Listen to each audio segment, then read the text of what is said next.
como usted lo decía en un inicio, los objetivos como clarísimos de política pública que tienen en su responsabilidad y su compromiso, y bueno, yo no puedo estar, digamos, más de acuerdo con estos objetivos y sobre todo lo que está implicando este gran cambio que se da con la reforma laboral y todo lo que esto significa en su implementación. Pero creo que el informe ha sido muy claro en este sentido. Yo creo que como los plazos son, ¿no?, 2 años y 4 años, creo que sí hay que estar como muy pendientes de esta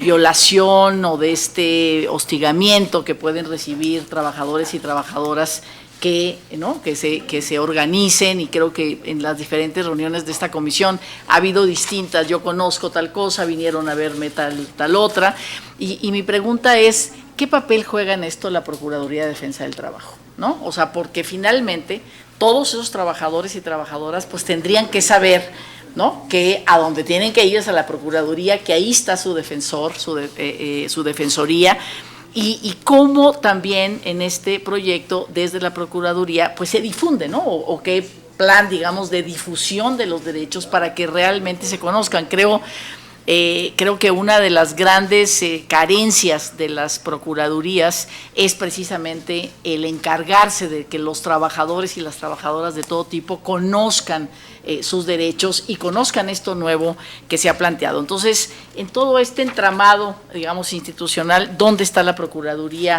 de Defensa del Trabajo y cuáles son sus tareas, digamos, en este momento, en esta línea que se planteó desde el senador Ostoa?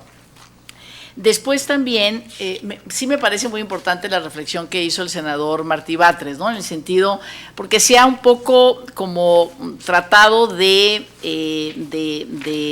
denunciar que es el gobierno de Estados Unidos el que está presionando y tal, ¿no? Y me parece que es más bien lo que está sucediendo, es una conexión del sindicalismo internacional, no tanto de los países de Asia como en Estados Unidos y Canadá, pues para tener más o menos un piso común y que efectivamente existe una competencia leal en el sentido de la defensa y el reconocimiento de los derechos de los trabajadores. Creo que eso me parece una reflexión importante que tenemos que dar, y nosotros como comisión también ser como parte, ¿no?, de esta buena información que se necesita en el país, que hay una buena coyuntura de conexión de los sindicatos a nivel internacional para que México pues no venda lo malo, ¿no?, sino que al contrario nos ayudan a generar mejores estándares de derechos laborales en el marco de la OIT, que creo que ahí estamos todos y que es un marco de respeto muy importante. Otra pregunta, el objetivo que tiene que ver con la política salarial y la recuperación del salario mínimo, y que esto efectivamente vaya espejeando con una mejor posibilidad de negociación y contratación colectiva. ¿Qué discusión hay, o si podríamos establecer una discusión, porque hay distintas? Yo hice una propuesta que no es así la propuesta que así tiene que ser, sino digamos para entrar en la discusión, y ayer se dio en el Foro del Futuro del Trabajo una discusión también en este sentido sobre la institucionalidad de la Comisión Nacional de Salarios Mínimos. Primero, ¿cómo decidir el salario mínimo? Digamos, ya está esta iniciativa de, por supuesto, nunca por debajo de la inflación, pero digamos, quién, con base en qué decidimos el aumento del salario mínimo. Ya viene, pues, seguramente en 2 o 3 semanas, ustedes van a dictaminar la comisión cuál va a ser el aumento al salario mínimo, y entendemos que siguen en esta lógica de recuperación, ¿no? Entonces, por lo tanto, pues será un buen anuncio, pero un poco la institucionalidad, o sea, la reforma laboral implica que se cuestionó el tripartismo en la justicia, ¿no?, en la impartición de justicia, y hay un nuevo modelo donde, por supuesto, los sectores productivos tienen un lugar, que es la comisión la comisión de productividad, pero digamos, hay nuevos sectores de trabajadores que por supuesto no están representados en el sindicalismo que conocemos, digamos, hasta ahora, y por supuesto también incluso a nivel empresarial, ¿no? Entonces, la institucionalidad de la comisión, a partir de no cuestionar el tripartismo, por supuesto que siempre tendremos que estar sentados todos a la mesa, sino de estos nuevos modelos de empleo y ante la nueva reforma laboral. Digamos, si hay una discusión en la Secretaría sobre este asunto, hay propuestas aquí en el Senado y hay propuestas también en la Cámara de Diputados sobre nuevas institucionalidades. Y nada más una pregunta específica. Sí, en esta comisión ustedes, ¿cómo ven el tema del salario profesional de las trabajadoras del hogar en la tabla de salarios mínimos? Y también ahí la elección de los representantes, ¿no? Porque hasta ahora la elección es así como tú tienes 4,000 y el otro tiene 50,000, entonces ahí se va dando la representación. Y claro, en los nuevos modelos de empleo, pues no hay esas representaciones masivas para poder tener voz y voto en la Comisión Nacional de Salarios Mínimos. Entonces, ¿qué onda con el tema de cómo se eligen a los representantes patronales y a los representantes laborales? Toda la cuestión me parece, digamos, uno de los nuevos acuerdos ante el futuro del trabajo tiene que ver con cómo el Estado acompaña a las personas en las transiciones laborales, sobre todo etarias, ¿no? De la escuela al trabajo, ahí están los jóvenes. Acabamos de votar una reforma constitucional donde va a haber una ley general de juventud, ¿no? Entonces, digamos, ¿cuáles son los deberes del Estado en esta transición de la escuela al trabajo? Y creo que Jóvenes Construyendo Futuro y lo que nos han informado ahora sobre el mes 13 me parece fundamental. Y el tema también de los jóvenes hacia la madurez y la madurez hacia la vejez, ¿no? Que no sea esta frustración de tengo 40 años, 50 años, ya no encuentro trabajo. El problema no es que ya nadie lo quiera contratar por discriminación, es que no tiene las capacidades, no evolucionaron sus capacidades ante las nuevas necesidades. Entonces hay personas adultas jóvenes, hablaba 40, 50 años, que no tienen esta posibilidad. Entonces me parece que Jóvenes Construyendo Futuro pues tiene esta tarea. Y ahí quería también preguntar cómo cuál es la relación entre el Servicio Nacional de Empleo, ¿no?, y Jóvenes Construyendo Futuro. ¿Cuál es como la política desde el Servicio Nacional de Empleo? ¿La están fortaleciendo? ¿Está cambiando? Porque ahí efectivamente pues hay todas estas capacitaciones para hacer el currículum, para hacer su entrevista y tal.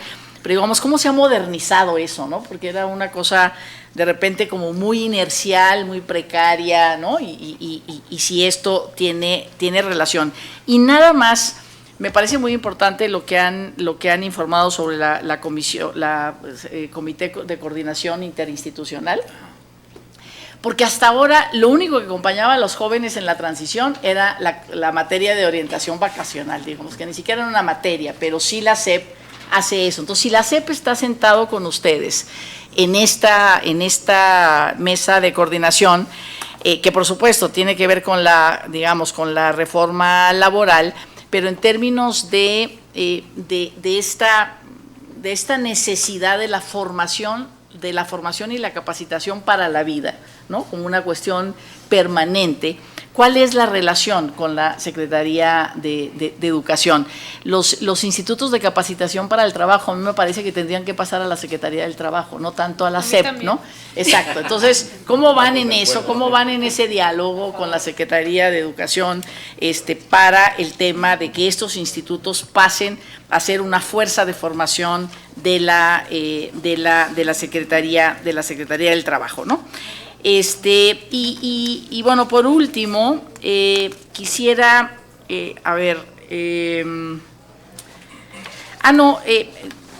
yo en este momento, ¿cómo van a visualizar esto que dice la reforma, que no quisieron ponerle paridad en la dirección sindical, sino dice de manera proporcional, ¿no?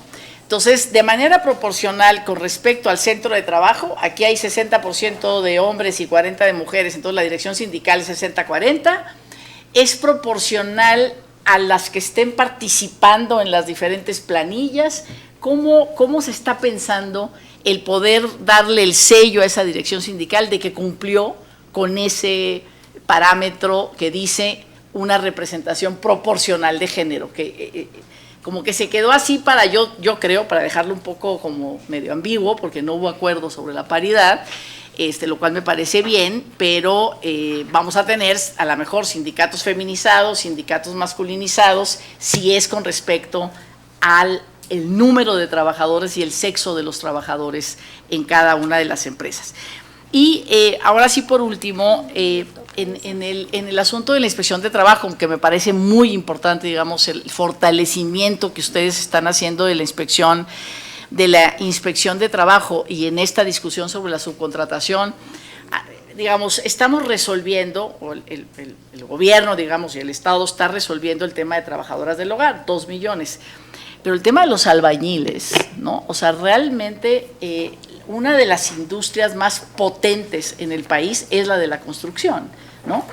Y esta industria de la construcción casi tiene a todo su personal en subcontratación, ¿no? Entonces, ahí la inspección de trabajo me parece como muy importante de qué está pasando, porque sí me parece que si podemos sacar a los albañiles, que son cientos de miles en nuestro país, de la precariedad laboral, a partir de generar ahí una propuesta de inspección, además de la reforma a la subcontratación, que creo que es importante, me parece que podríamos, este dato que usted da, secretaria, de cómo ha disminuido casi en 2 puntos la pobreza laboral a partir de la política salarial, me parece que si sacamos a los albañiles de esta dinámica de subcontratación abusiva, vamos a generar un alza, ¿no? O más bien vamos a cerrar la brecha, porque son muchos trabajadores en el país en las peores condiciones. Muchas gracias. Muy bien, muchas gracias, la senadora Patricia Mercado. Tiene la palabra el senador Daniel Gutiérrez Castorena. Adelante, por favor, senador. Sí, muchas gracias. Una de las cuestiones que a mí me han parecido muy interesantes es el problema de la contratación colectiva, que está planteado como una parte del proyecto, ¿no? Sabemos por estudios que se han realizado que en México prácticamente el 80% de los contratos colectivos eran contratos de protección. Eran contratos de protección, los contratos colectivos. Y en ese sentido, ¿cómo se va a resolver el problema? Porque obviamente pues son simulados, o sea, no tienen vida, los trabajadores no sabían muchas veces que tenían contrato colectivo, y obviamente pues va a implicar una responsabilidad muy fuerte de la Secretaría del Trabajo para darle legalidad a esta situación que fue muy grave permanentemente, ¿no? Entonces, ahí la pregunta que a mí me surge, en caso de que ya se quiera dar vida a los contratos colectivos, que se legalicen, por ejemplo, dice, se va a llamar asambleas, y los trabajadores en asambleas van a decir si tenían contrato o no tenían contrato. Sería interesante que en esa dinámica, ¿quién va a convocar a las asambleas? Una pregunta, ¿quién va a convocar a las asambleas? ¿Cómo se van a poder registrar los nuevos contratos? ¿Quién le va a dar esa legitimidad? La Secretaría del Trabajo va a ir checando ese gran mundo de contratos simulados que había con los contratos de protección, que creo que es una gran tarea que va a emprender la Secretaría del Trabajo y que va a ser muy importante, presidente, porque va a regularizar la vida interna de los propios sindicatos.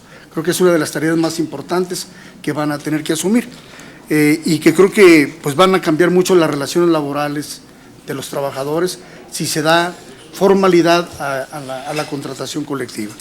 Por el otro lado, vemos como un tema que yo creo que ha sido muy recurrente, aquí en el Senado inclusive hemos platicado mucho.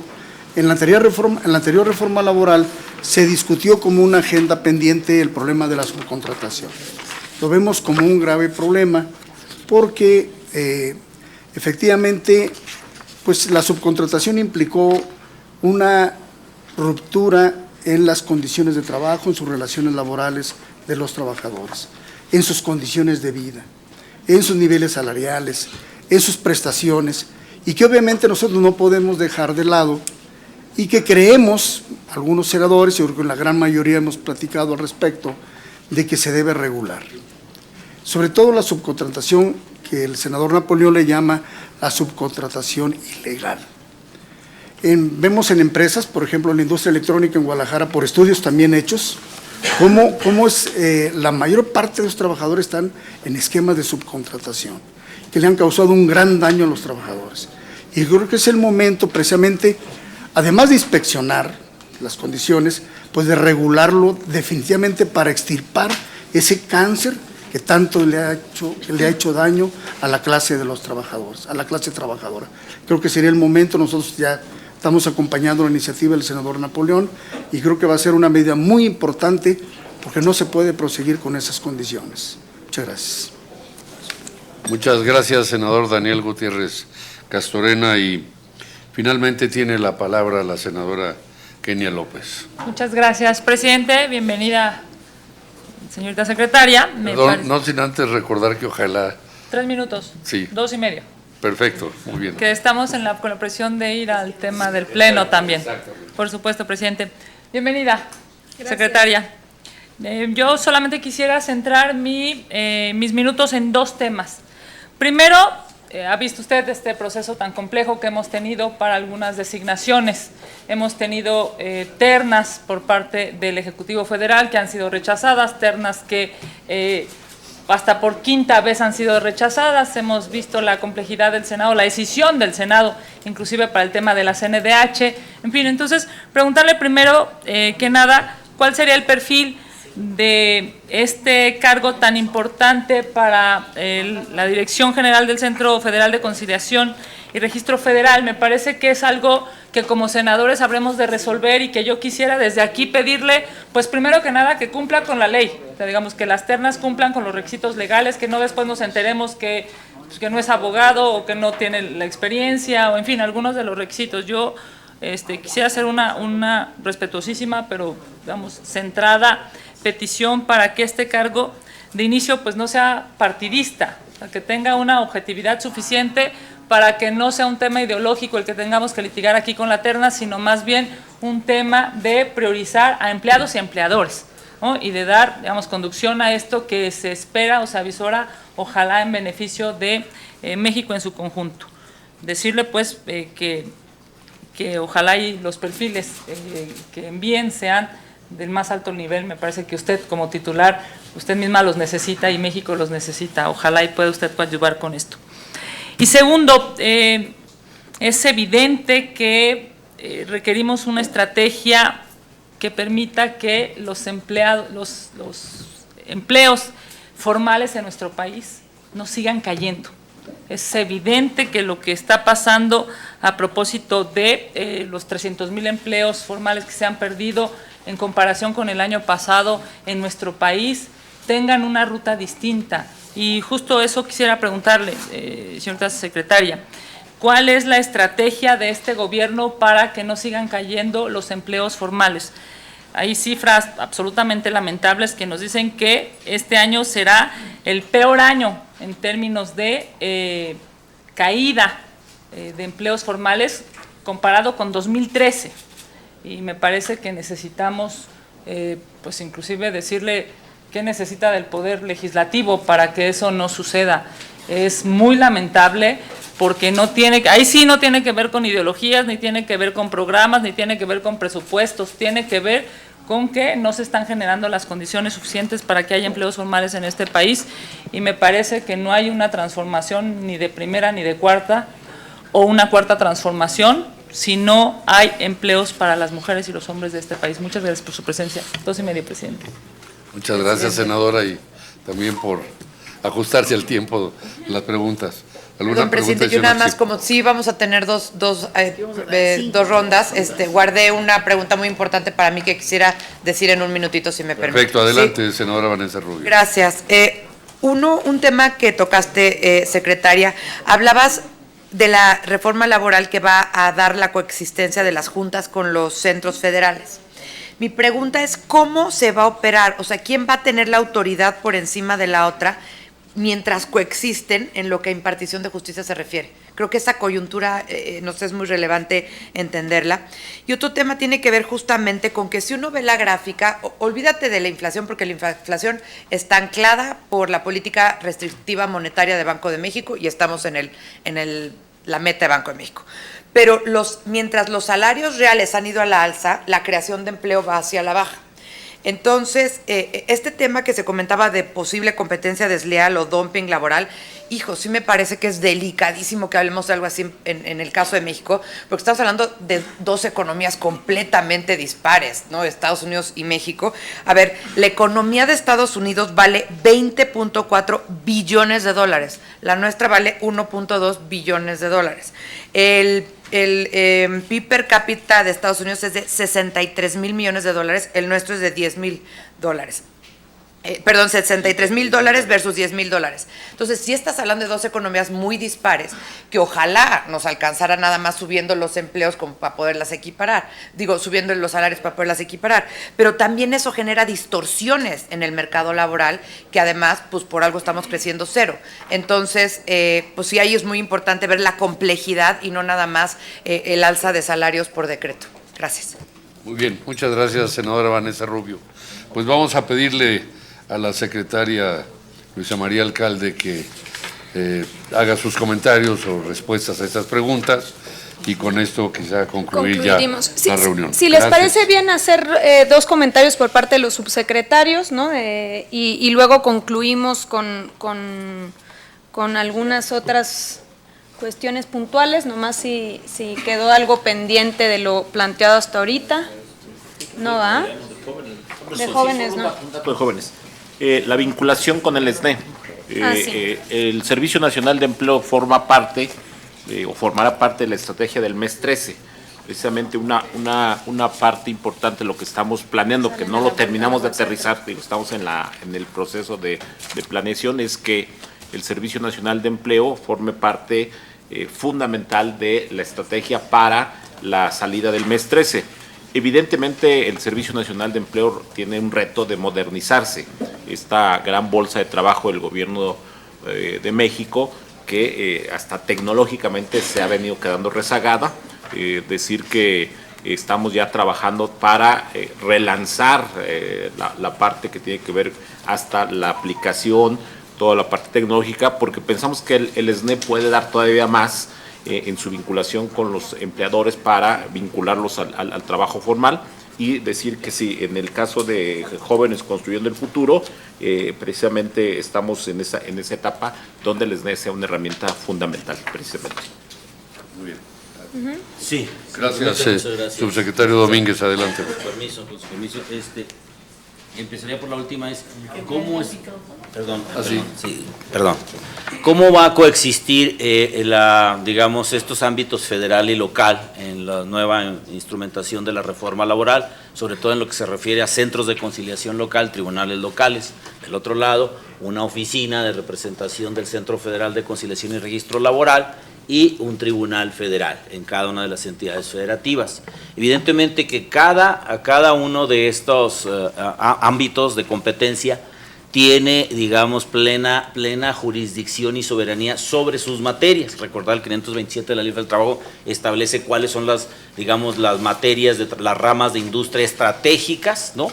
Y cuáles, digamos, las facultades residuales le quedan a las entidades federativas para que traten todos los demás temas. Entre ellas, por cierto, el tema de la industria de la construcción, que es un tema local, ¿no? No es un tema federal, en donde solamente la Secretaría del Trabajo, la autoridad federal, puede entrar sobre el tema de salud y seguridad en el trabajo, ¿no? Entonces, no en los demás temas, pero evidentemente que a través de estos convenios de colaboración con unas y otras entidades, desde luego, pues tendremos nosotros que entrar, y es lo que estamos nosotros ahorita revisando, todos estos convenios que se tienen con todas las entidades federativas precisamente para atender este punto. Pero no existe, sabemos también que como son unos son órganos administrativos, los centros de conciliación, la parte de conciliación, y los tribunales son órganos jurisdiccionales. Ambos tienen, digamos, un esquema, toda la estructura jurisdiccional tiene el recurso de revisión de sus actos. Evidentemente que va a ser revisados, los actos de los centros de conciliación podrán ser revisados por los propios, por las autoridades del Poder Judicial de la Federación, porque se trata de un tema laboral y la revisión de estos temas pues corresponde al Poder Judicial de la Federación en lo que se refiere al juicio de amparo directo o indirecto. Pero cada quien, digamos, no prevalece una sobre la otra, existe muy bien delimitado cuál es el ámbito de competencia, ¿no? Y cuando hay un conflicto competencial, pues es el Poder Judicial de la Federación a quien le corresponde resolverlo.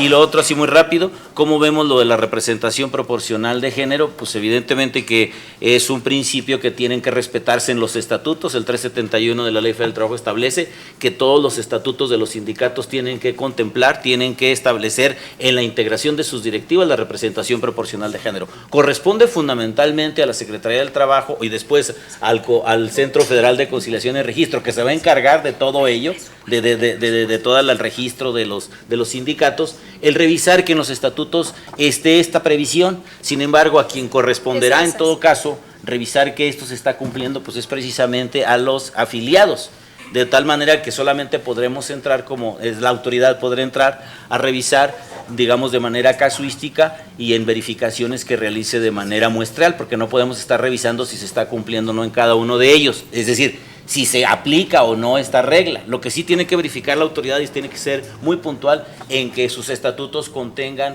esta regla, ¿no? Es en este sentido que nosotros estamos viendo. Claro que después, evidentemente, que podremos hacer algunas modificaciones, así es.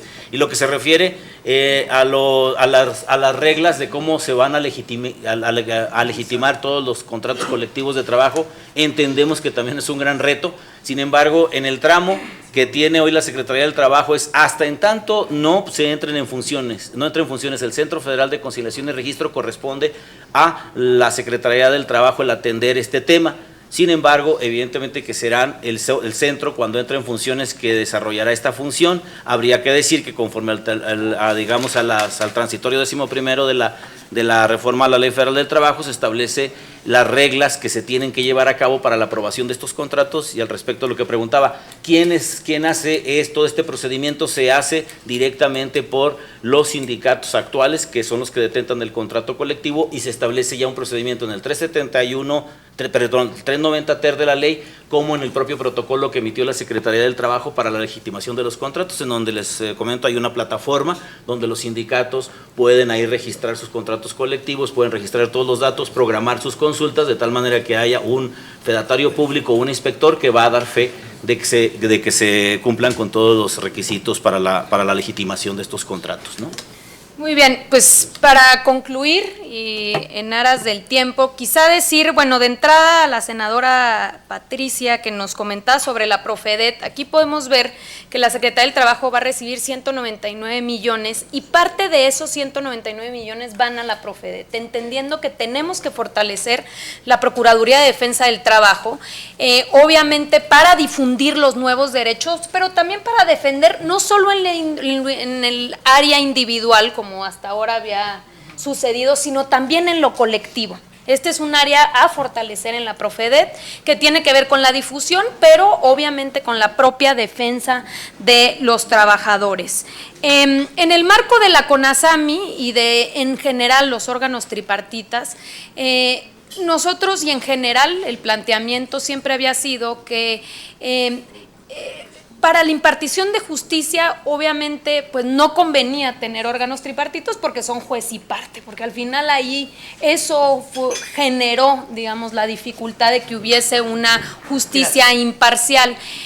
Pero estos órganos tripartitas, digamos, hoy existen, siguen existiendo y no hay planes de modificación en el caso del IMSS, del Infonavit, del Fonacot, de la propia CONASAMI, pero siempre pues abiertos quizá que haya posibilidades de decir, bueno, tendrá que ser tripartito o hay la posibilidad de que entre también la academia, otras instituciones que al final tienen funciones que podrían aportar, por ejemplo, para el caso del salario mínimo. Yo creo que eso es válido que se discuta en el marco de los congresos, pero sí es obvio que para el caso de establecer cuál será el salario mínimo, pues es totalmente indispensable escuchar al sector empresarial y escuchar a los representantes obreros, sindicales.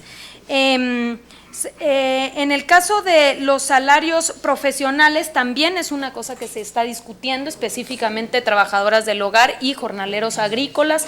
Como ustedes saben, pues hay un programa piloto que va a ser modificado y va a tener otros mecanismos más eficientes para el año que entra, en el caso del IMSS, porque pues hay todo un esfuerzo decidido para la incorporación de las trabajadoras del hogar en la seguridad social, y eso tiene que ver con mecanismos eficientes para que los empleadores puedan cumplir y puedan cumplir de manera ágil. Entonces es una cosa que también está en la mesa. En el caso del ESNE, bueno, ya se dijo, es una herramienta clave en el mes 13 para cuando salgan los aprendices, acudan sobre todo a a las herramientas que tiene el ESNE, especialmente a la bolsa de empleo público. Y lo mismo con los institutos de formación, que se está trabajando muy de la mano con la SEP para fortalecer en ese sentido. La parte, bueno, proporcional ya se estableció, hay lineamientos específicos que la propia Secretaría ha venido abriendo, digamos, como proponiendo a los sindicatos para que sean introducidos en sus estatutos. Pueden cumplir con esos o no, están a disposición del público en general en la página de la reforma laboral. Ahí hay lineamientos claves de que la Secretaría ha considerado que tienen que introducir los sindicatos en sus estatutos, y un punto clave tiene que ver con este tema. El procedimiento de legitimación no es una asamblea, es una votación. Es decir, y ya están las reglas, no es una cosa futuro, esto ya está sucediendo el día de hoy. Los secretarios generales de los sindicatos le dan aviso hoy en día a la Secretaría del Trabajo que van a realizar la consulta. Previo a esa consulta tiene, obviamente, y esta es una obligación patronal, tienen los patrones que darle físicamente los contratos colectivos a los trabajadores, porque pareciera una obviedad, pero la verdad es que hay muchos trabajadores que no conocen sus contratos colectivos, por lo cual no podrían decidir si están de acuerdo o no con su contenido, si no los conocen. Entonces, previo a eso es la obligación patronal de poner en físico, no en una plataforma ni nada, dar los contenidos de los contratos colectivos, y una vez que conozcan los contratos colectivos se hace una consulta y se vota si están de acuerdo o no están de acuerdo. Estos procedimientos ya suceden y tienen una singularidad, que es el hecho de que tiene que ser en presencia de autoridad laboral o fedatario público. No es válido, yo ya hice mi asamblea y ahí te va la documentación, eso no puede suceder, y el protocolo está publicado en el Diario Oficial de la Federación.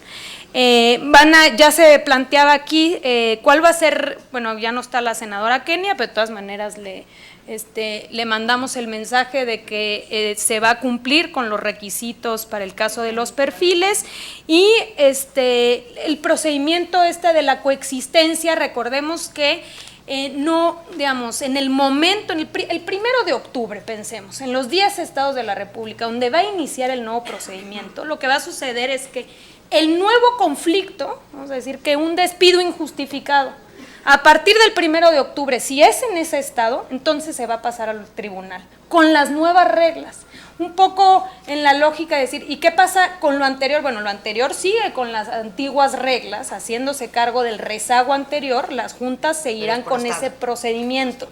En el estado en particular, vamos a hablar de Tabasco, por ejemplo, que inicia en la primera etapa. En Tabasco, el 1 de octubre, cualquier asunto colectivo o individual nuevo será turnado a los tribunales laborales federales. Es más, primero al centro de conciliación, y una vez que se resuelve en el centro de conciliación, en caso de que se resuelva a través de la conciliación, pues se resuelve, y si no, entonces se obtendrá la constancia de no conciliación para poder pasar a los tribunales. Es decir, no chocan. Lo que quiero decir es que todos los asuntos anteriores serán resueltos por las juntas, los asuntos nuevos serán turnados a los tribunales, y los tribunales inician con carga cero. Es decir, no es que ahí te van todos los asuntos a ti tribunal anteriores, sino que inician con carga cero.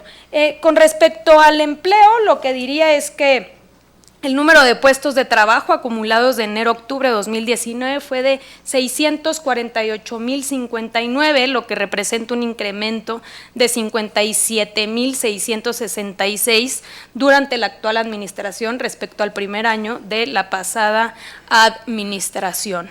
Entonces, quiere decir que se siguen generando empleos, ellos sin contar, ¿no?, el caso de Sembrando Vida y el propio programa de Jóvenes Construyendo el Futuro, que hay que recordar que son jóvenes que no estaban en actividades productivas, que hoy están trabajando y que hoy con su esfuerzo pues fortalecen la economía local y en ese sentido nos beneficiamos todos, no solo los aprendices obviamente, sino también el carpintero que ahora le ayudan 3 aprendices, pues en lugar de producir 3 sillas ahora está produciendo 6. Entonces en ese sentido podemos pensar en que estos jóvenes hoy están en actividades productivas, lo mismo en el caso de Sembrando Vida, que están sembrando en sus lugares de origen, pero decir que se siguen generando empleos, pero ahora obviamente con un foco central que es necesitamos mejores empleos, necesitamos mejores salarios, necesitamos mejores condiciones de trabajo. Gracias. Muy bien.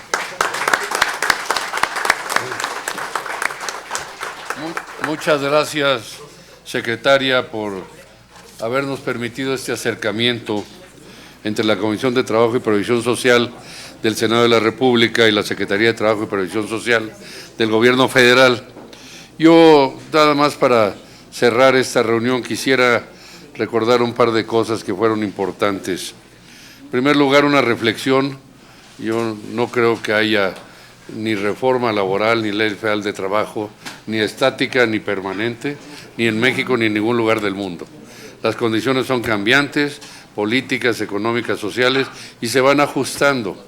Lo que sí creo que es muy importante, y eso lo hemos discutido aquí en el Senado de la República, que hay que hacer los ajustes para ir centralizando y enfocando en este nuevo proyecto de transformación los temas esenciales, como el de la política laboral, que no puede estar exenta o aparte de todo este proyecto de transformación. Entonces vamos caminando en mucho sentido en este paso, en esta dirección. También quiero recordar que en abril, cuando se aprobó la reforma laboral aquí en el Senado de la República, se hizo un compromiso en el Pleno del Senado de la República de que todos aquellos temas que no se habían podido discutir porque no estaban en el proyecto anterior de la Ley Federal de Trabajo, se iban a discutir durante una reunión de Parlamento abierto que se celebró el 23, 24 y 25 de julio aquí en el Senado de la República, con representantes empresariales, dirigentes sindicales, académicos, especialistas, y surgieron una serie de conclusiones.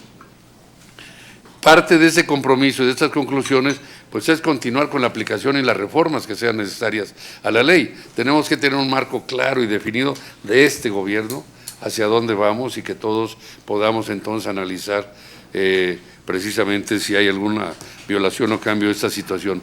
Yo creo que esto es fundamental y hay muchos temas pendientes. El de la subcontratación es uno de ellos, el de las cuotas sindicales. Es absurdo que sea una cuestión que quede a voluntad de los trabajadores. Es como si alguien quiere pertenecer a un club privado a ver si quiere pagar cuotas o no, o a los mexicanos preguntarles si queremos pagar impuestos o no. Pues claro que no, eso afecta a todas las organizaciones sindicales, independientemente de tintes políticos, de ideología y de cualquier otra cuestión política que pueda haber. Son temas que están pendientes y que tendremos que abordar justamente para enriquecer y terminar de reestructurar lo que hemos tanto mencionado, el mundo del trabajo. Tiene que ser sobre nuevas bases, sobre nuevas leyes, sobre nuevas reglas, y creo que esto es a la que toda la sociedad se tiene que acostumbrar, del sector empresarial, del sector sindical, de cualquier otra organización, y eso es lo que estamos haciendo, y yo creo que esta reunión de hoy ha sido muy ilustrativa. Muchas gracias por todas sus valiosas aportaciones a todas las senadoras y senadores, desde luego a la Secretaría, a los subsecretarios y a todos los funcionarios de la Secretaría. Muchas gracias y vamos a continuar construyendo un mejor país y reordenando efectivamente a fondo y con reglas claras el mundo del trabajo. Gracias. Muchas gracias.